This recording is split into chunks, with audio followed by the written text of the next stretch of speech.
Hey everybody, Ace Run Productions here. I am Felix. And I'm Conrad. And we are here in Huntsville, and actually today in Guntersville, Alabama. National Amateur Disc Golf Tour. We've got the final 9 coming to you from the beautiful Kudzu Cove Disc Golf Course. This is a beautiful piece of property. You see them here now thrown off of 9, leading up to what we're about to pick up on hole 10.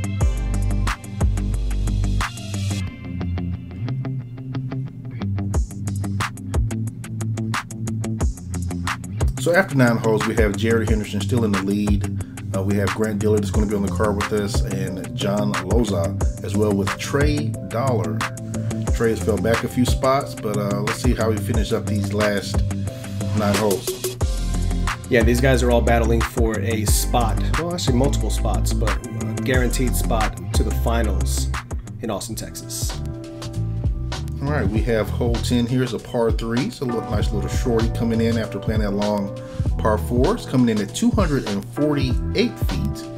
There's actually 2 routes here. The drone is taking the forehand hyzer route into the green area.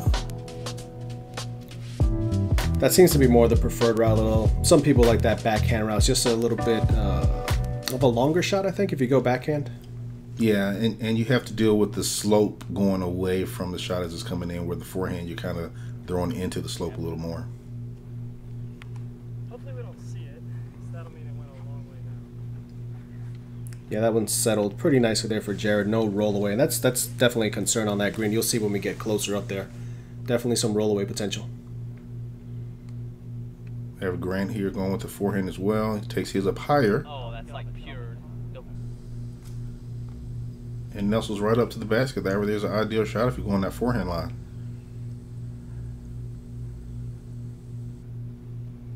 We have Trey up next. Trey going with an envy on this shot here, and looks like he's lining up that backhand line. Yeah.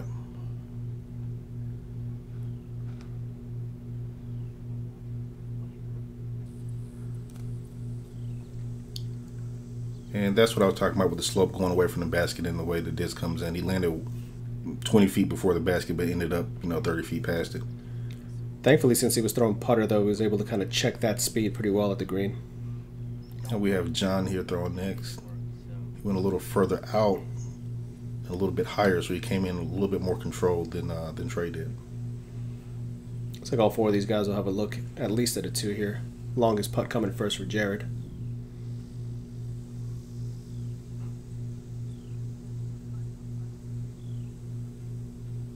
See, we have a little bit of wind with the leaves blowing and putts going in. Not an issue there. A little high side, but that tailwind probably knocked it down just enough to drag it in.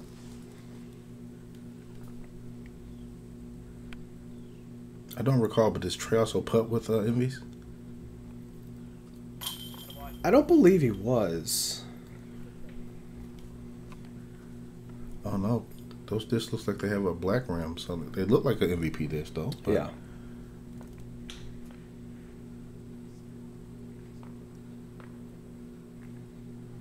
John is out here with part of his, well, most of his family. He has 2 brothers out here. His dad is out here. And I hear that his sister also plays back in California, where they're from. She's also picked up the sport. Well, that's the way you want to start it, a star frame on hole 10 for this lead group, showing why they belong on the lead card. So hole 11, pretty picturesque here, par 3, 227 feet, plays a little bit further. You're going uphill, you've got water on the left-hand side, which really doesn't come into play most times. You've also got like this bushy background here, where if you get something back there, you might have a tough look getting back around, but expect these guys to throw putters or mid-ranges, maybe some like Firebird or something like that. For me, when I was playing it, so it lines up perfectly for Ace Run just because of that heel and having that backstop. Like that? Yeah. So Jared went with a Luna on that, and he was surprised at how much glide he got out of it. Yeah, he probably, I don't know how difficult it is to feel the wind when you're on the deck. That's how it's blowing out there, but I'm assuming he probably got a little bit more lift than he expected from the wind. Yeah. Now that right there was a great shot. Trey here's going with an A2 from Prodigy. a very stable, that 2014 run of A2s that are very beefy. That is way high. Trying to stab it in there. And spikes it in. So again, these guys are pretty, you would expect it, but they're playing this hole very well. And I believe John was, I don't know if that was a Firebird, but it sat right down, whatever it was. Yeah. Definitely a tap in. Oh, I'm going to get a lace line. Yeah, as you could see, just right on line the whole time. It just checks up perfectly. And there's some of that trouble we were talking about. Jared's got that tree in the way there. It's got a tough look here. He's able to put it in. I can imagine that tree is going to be much more of a headache as it continues to grow right there. Absolutely. But he was able to get around it and threw it into the basket.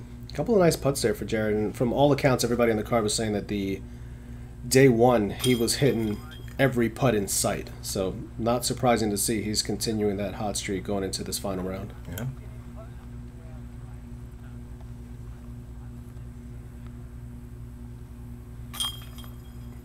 Grant and Trey with birdies. Looking at another potential star frame. Are we going to get it? Yes, we are.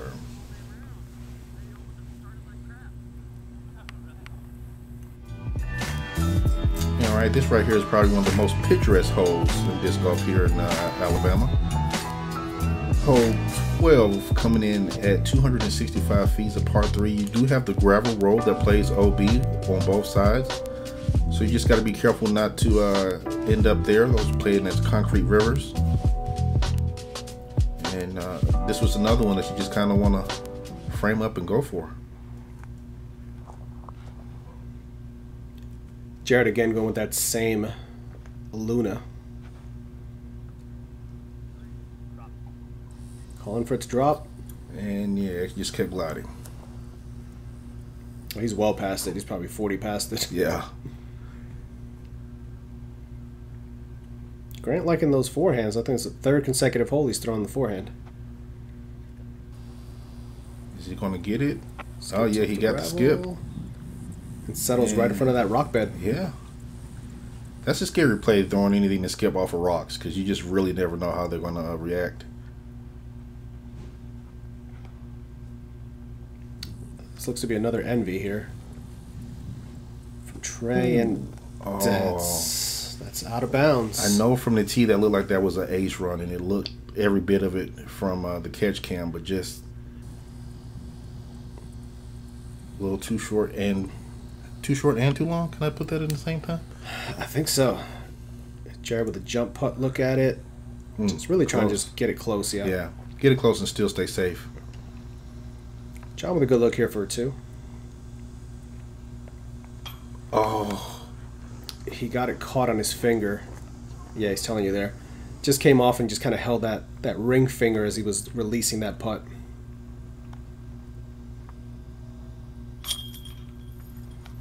All right, and Grant's keeping He's keeping pace here with Jared. He's going to gain a stroke on him, at least a stroke. So Jared needs to make this here. And he does. But Grant with that turkey there. It's 3 in a row. Biting into that lead. Trey with a short putt here to save par. Yeah.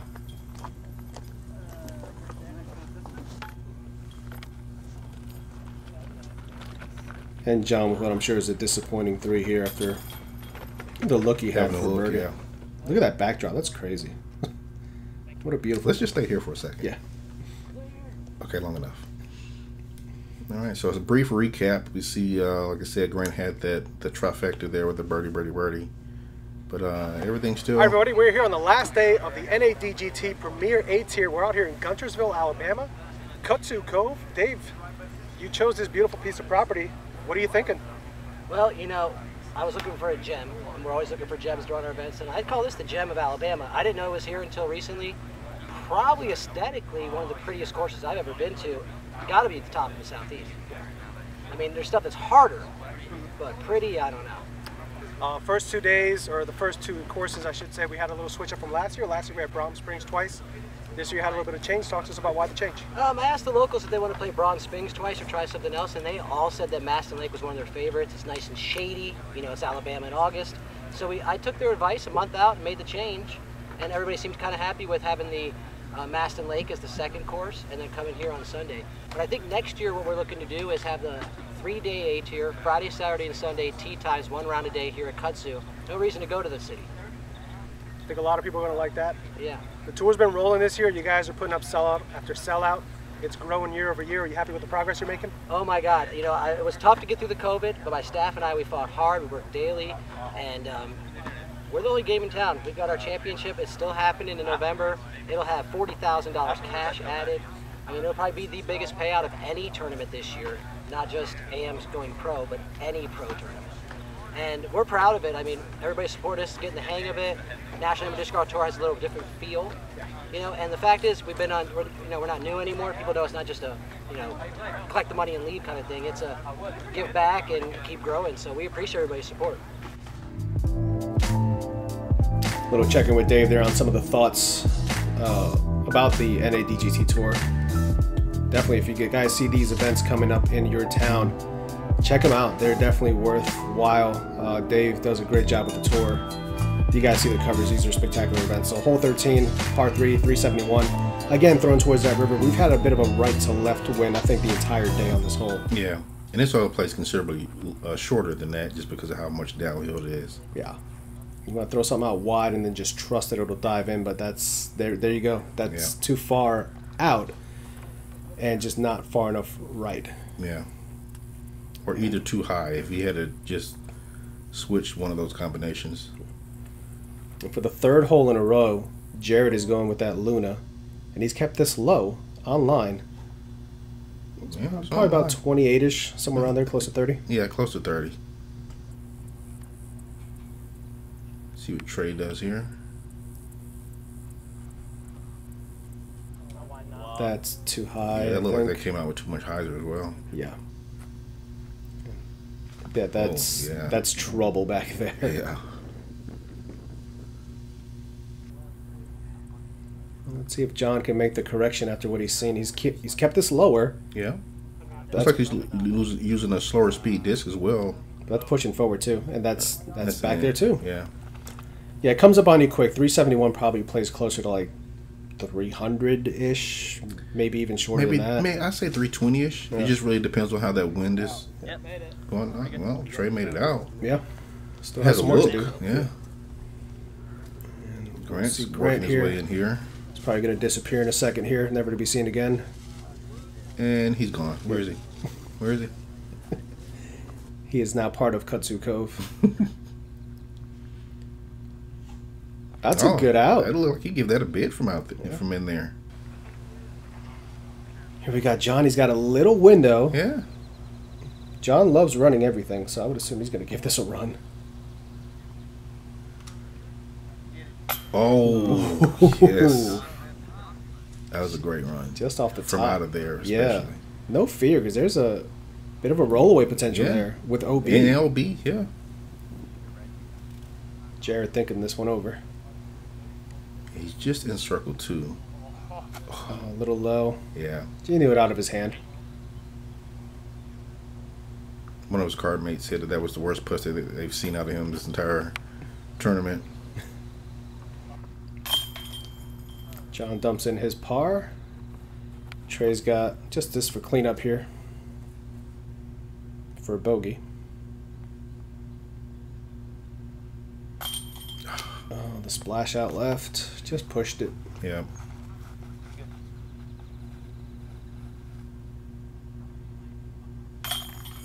That's a really good par save. He's putting with the MVP disc. I just don't know which one it is. Yeah, I don't. I see the black rim. Yeah. I don't know if it's an anode or a spin. Yeah. All right, hole 14. This is a shorty coming in at 215 feet, but it is a odd shape. You come up here and you're working your way up the hill the entire time. The basket is still on the hill, so you do have a slight potential of a rollaway. But most people will throw a spike hyzer into this, and most of them stick and stay. Yeah, this is a weird angle. Even to film it, I'm in the woods here trying to get an angle because it's just such a tight tee pad. He's gone the wide to lower route. Yeah. Didn't realize how low he was until I just saw that on footage, but it's pin high. I know I went a lot higher with a higher speed disc just to get that spike angle and have it glide to come in. Shout out to the Kona Emperor, which got me a 2 on this one.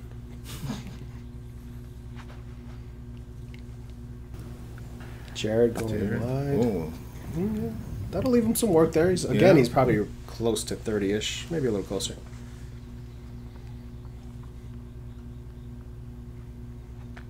That looks like the same disc that John just threw on the previous hole. Yeah, it looked like you tried to ace run that almost. Right. I'm surprised Trey can even fit in here. He's so tall. He's got limbs hanging over him. That's at A2 again, but he's thrown this one a little early. Yeah. A little bit too much angle. So he's going to be the lone soldier over there on the left by himself. So a bit of a long look here for Jared. And it's low again. Just a little low. You can see he's not happy with that. Yeah, that can be frustrating. 2 putts in a row. John just sends it. Because if the change did not catch that, that was going. Oh, yeah. And Grant can cut into the lead even more here. Yeah. And he's done just that. It's 3 strokes now. So things are tightening up here with 4 to go.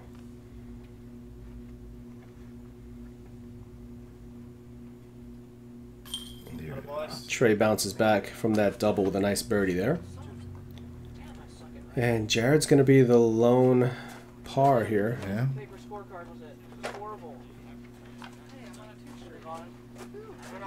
So, a little bit of a chink in the armor there showing for Jared. All right, hole 15, another beautiful deck to we're teeing off of. This comes in at 360 feet. It's a par 3, slightly downhill. Your main goal is to try to get through this gap here. You really want to throw something that's going to go straight about 280 feet before it starts kind of breaking towards the left and then just let gravity kind of stall it out towards that basket. Yeah. You have to be mindful of the road that's back there in OB. I did have someone on my card actually didn't go OB, but they were testing it. Well, there's also an airport back there, which is can be a little unnerving if you've got a jet taking off behind you. And that's in just a little early. Didn't turn just a little too soon. And I think that right there is a common... pretty common miss. Yeah. You still have a look, though. It's closer than it appears from the tee box. He went a little higher here. I think John was trying to go actually even higher and kind of test the top of the canopies and kind of have it crash through. Yeah. And Trey again with that envy. Man, pushing the right side. Yeah, he punishes those envies. And that too catches that. I think, can we just call it the catcher's mitt? Yeah. So 3 for 3 so far. The trees on the left side are victorious.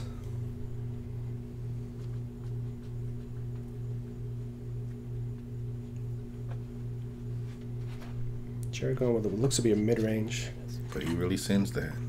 That's made the gap, and it's sailing towards that OB, but okay, he's good. It's short. That's a long look for 2. Yeah. Well, I say he does have a clearer look at the 2, a clean look at the basket versus what these other guys are looking at right here. Yeah, they've got the overhang of all these trees. And I can speak for interference because I was in this catcher's mitt as well. Jump putt. Just to get out, yeah. He probably would have preferred to be a little bit more left or right of that bush, but... Yeah. There was some breeze out there, too, when you get outside, and ooh, that kind of carried, yeah. Grant's upshot.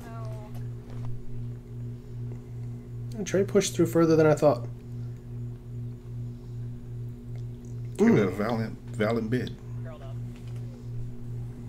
It's kind of irking me that I don't know what he's putting with now.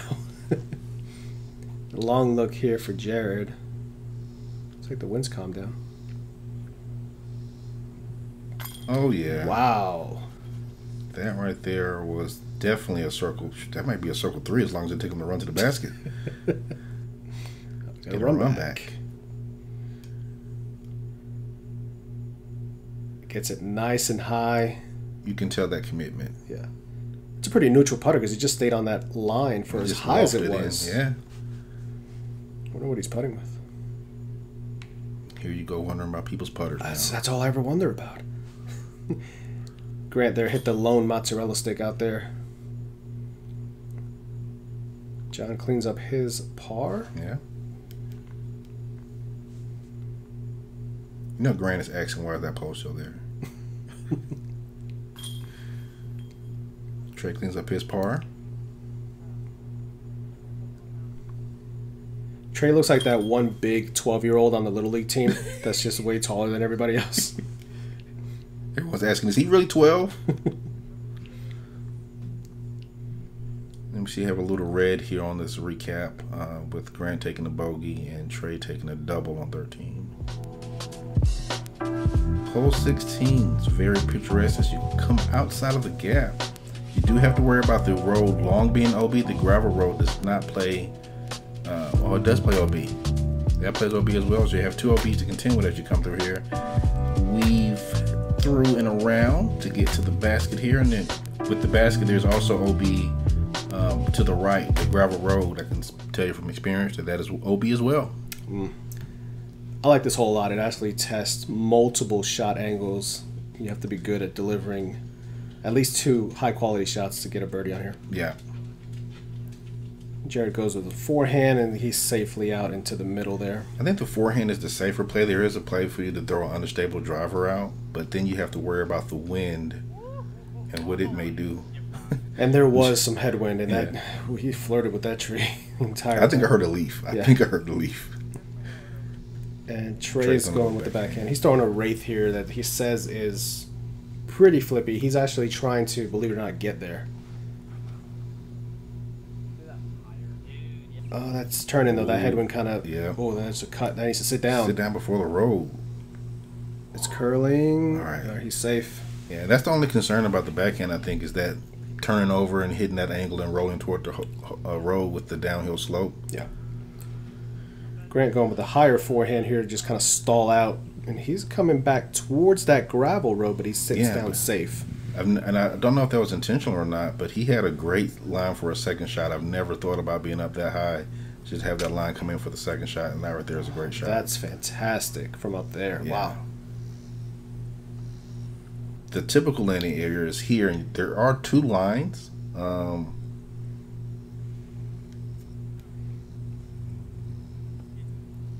There's one coming that way, then there's another line that's off around those bushes there. Yeah. But I think that line is a little bit more technical and tight. You'll be able to get an angle from it here. Yep, right there. You see that gap? Trey looked like he was going for it again. Just put that on a good line. Yeah. A little bit outside, but from where he was, he couldn't even see where the basket was. No, he couldn't.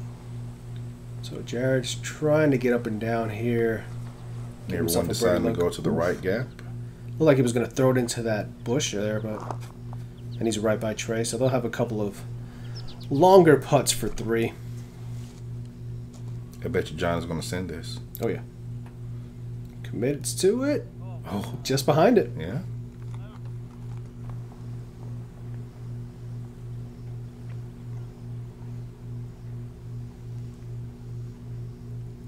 A little bit of lift there. Just never came off of that line. I think he said something about the headwind, too. Yeah.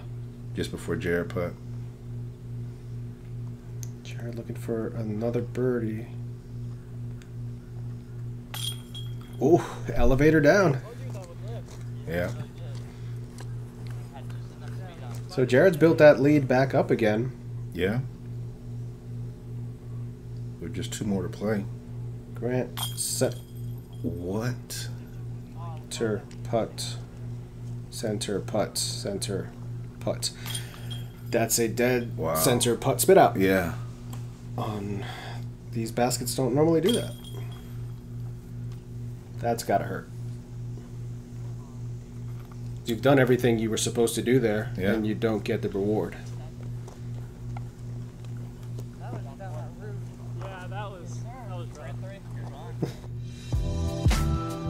Rough indeed. So hole 17 is a par 3, 325 feet. Most of these guys are going to take the forehand route. There is a backhand route also, but there's an overhanging limb on the tee box, which kind of comes into play.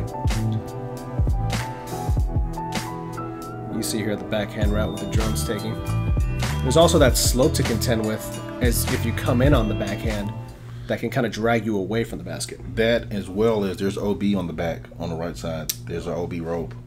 I'm guessing they just put that up for tournament purposes, but...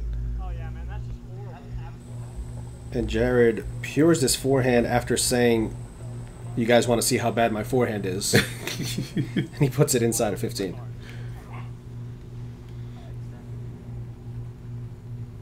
Let's see if Grant can school him on how forehands go. It's got a little more flex on that one.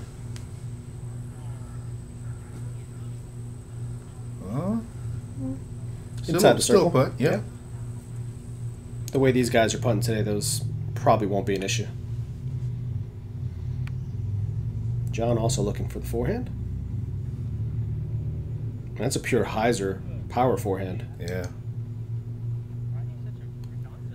Oh. And it sticks and rolls toward the basket. So 3 for 3 on forehands, 3 for 3 inside the circle. Trey lining up the backhand. I'm just realizing, does Trey not throw forehands? Might not. And there's that. Oh, good tree. Oh, good tree, yeah. There's that potential for that, yeah.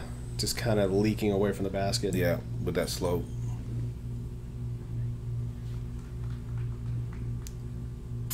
But he's nice putt. That was outside the circle there. Hey, it's a 2 on the card. Exactly. 2. Drops it in. That one didn't spit out. I might have drawn.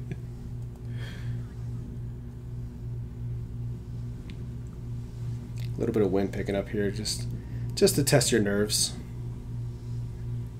What nerves? Grant drops it in. We've got a couple of shorties left here, yeah. So looks like another star frame coming up for these guys. And it is. Well, that's what you want to see heading into hole 18. Hole 18. This is definitely a signature hole for the course. It is an island hole. It's a shorty. It's only 222 feet. But as you see, there is danger all around the green. And to get to the green, you have to go through the small gauntlet of trees. So the question is, do you lay up or do you go for it? The island is maybe 2.5 feet wide by 3 feet long. At least it feels that way from the tee. Yeah. Oh, he was definitely going for it. He was going for it with a big lead, too. Yeah. Good for him.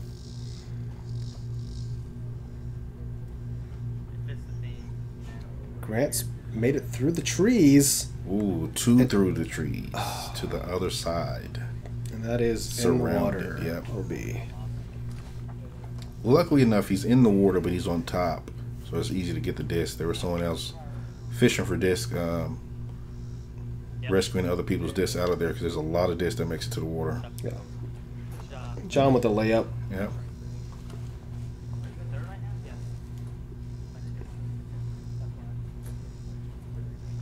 Trey again going backhand after we've seen 3 forehands. Now this is his throwing putter. I mean, his putting putter there looks like it wasn't the Envy. Oh, and it sneaks across. Yeah. He's going to have that one tree to contend with, it looks like, though. And Jared jump putts up.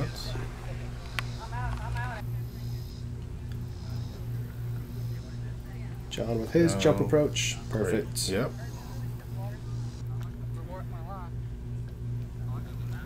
And there you see Grant picking up his tactic.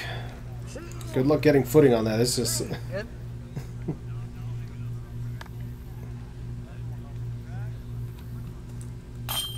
And he saves his par. Hey, Grant's made some really nice putts this round. He has. Trey putting through the Y there in that tree. It's framed up. In front of the cage. A little low. Yeah. Any putt on this green can be nerve-wracking, though, with knowing there's OB just all around. Yeah. Maybe they're Adams. Maybe he's putting with Adams. I know that's a popular putter also. I'm still Trey, on this. please reply the comment selection what putter you're putting with. Ohms? No, Ohms not a putter, but... Modified volts. Yeah. All There you right. go, Jared securing the win by 5 strokes.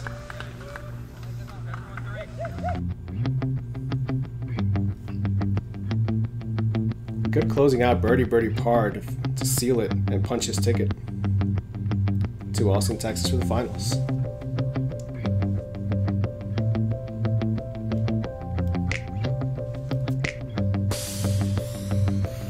Hey everybody, it's Felix with Run Productions. We are here with our advanced MA1 winner, Mr. Jared Henderson, NADGT Premier event out here in Huntsville, Alabama. So Jared, tell us about how it went out there this final round. It was all right. I didn't shoot exactly what I wanted, but I pulled out the win, so that's fine. So 3 courses over 2 days. You had 2 rounds yesterday.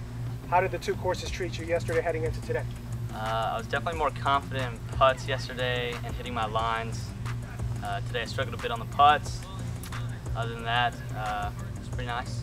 Those courses were way more easier on me, so I'll take 30 down overall for the tournament? yes, 30. So you're going to get the invitation to Austin to compete in the finals. Will you be heading out to compete?